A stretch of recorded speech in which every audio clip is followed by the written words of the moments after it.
এই ঈদ আমাদের সকল বাংলাদেশের মানুষের কাছে অত্যন্ত আনন্দের, সেই সঙ্গে আমাদের ব্যথার এই জন্যে যে এই প্রথম আমরা ঈদ উল ফিতরের নামাজের পরে আমাদের দেশনেত্রী বেগম খালেদার সঙ্গে যে আমরা দেখা করতে যেতাম, সেটা এবার সম্ভব হচ্ছে না।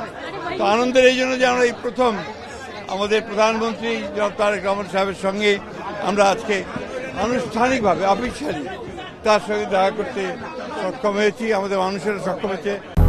200-র বেশি সার্ভিস ও ফিচারে লেনদেনের সব বিকাশ অ্যাপে সম্ভব। সাধারণ মানুষ দেখা করছে এবং এটা নিঃসন্দেহে আমাদের সকল মানুষের জন্য অত্যন্ত আনন্দের।